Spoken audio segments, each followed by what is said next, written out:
Olá, sejam bem-vindos a mais uma aula de língua portuguesa. Estamos na semana 3 do PET volume 2, página 8. E hoje nós vamos estudar um gênero textual, que é a fábula.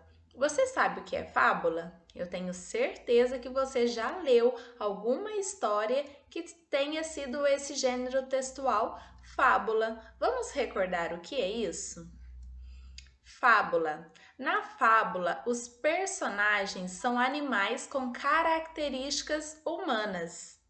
Você lembra de alguma história que você leu que os personagens eram animais e que tinham características humanas? Ou seja, eles falavam, andavam com duas pernas, assim como essa cabra, se vestiam, usavam óculos, conversavam. Você já viu alguma história com animais com essa característica? Se sim, esse gênero textual é uma fábula. A fábula é uma narrativa de caráter ficcional e que usa a alegoria para construir seus sentidos. Os animais que são personagens possuem características humanas, como a ganância, a preguiça, a inveja, a sabedoria, a astúcia e etc. Por meio dessas características, as personagens movimentam-se e a história desenrola-se, levando à construção de um ensinamento. Então, as fábulas, geralmente, elas têm esse objetivo de nos ensinar alguma coisa. As fábulas podem ser escritas em prosa, texto em parágrafos, ou em versos. Os títulos geralmente fazem referência às personagens, e o tempo e o espaço relacionam-se ao habitat delas. A linguagem é simples, objetiva e direta, e pode haver diálogo com a presença do discurso direto.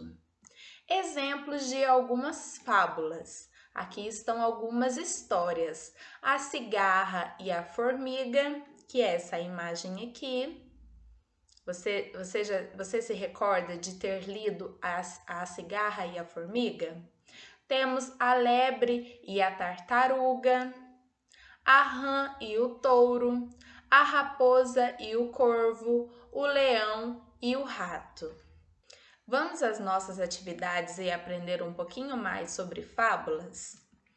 Número 1. Leia com atenção o texto, depois responda às questões interpretativas propostas. O lobo e o burro. Um burro estava comendo quando viu um lobo escondido espiando tudo o que ele fazia.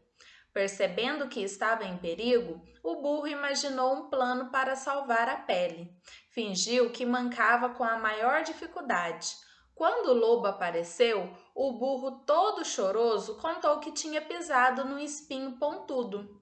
Ai, ai, ai! Por favor, tire o espinho da minha pata, implorou. Se você não tirar, ele vai espetar sua garganta quando você me engolir. O lobo não queria se engasgar na hora de comer seu almoço. Por isso, quando o burro levantou a pata, ele começou a procurar o espinho com todo cuidado. Nesse momento, o burro deu o maior coice de sua vida e acabou com a alegria do lobo. Enquanto o lobo se levantava todo dolorido, o burro galopava satisfeito para longe dali. Moral: cuidado com os favores inesperados. 2. O texto é um conto, uma fábula ou uma reportagem? 3. O plano do burro para se salvar do lobo começa quando ele releva ao lobo que pisou em um espinho, finge que manca com bastante dificuldade, alerta o lobo do perigo de engolir um espinho. 4. Ai, ai, ai, por favor, tire o espinho da minha pata. O travessão marca o início da fala do burro ou assinala uma pausa na fala do burro? 5. Na parte Se você não tirar, ele vai espetar sua garganta quando você me engolir. A palavra ele refere-se ao lobo, ao burro ou ao espinho? 6. No segmento, ele começou a procurar o espinho com todo o cuidado. A expressão grifada foi usada para indicar o lugar, o modo ou um tempo. 7. No fragmento, o burro deu o maior coice de sua vida e acabou com a alegria do lobo. O vocábulo destacado exprime a soma de fatos, a conclusão de um fato, a justificativa de um fato. 8. Releia o desfecho da história. Enquanto o lobo se levantava todo dolorido, o burro galopava satisfeito para longe dali. Podemos concluir que o burro era um animal astuto, ingênuo ou preguiçoso. 9. O trecho moral, cuidado com os favores inesperados, tem o objetivo de informar um fato, dar um ensinamento ou expor uma suposição. 10. A história foi escrita em uma linguagem culta, informal ou regional. Bons estudos, boa leitura e até a próxima aula!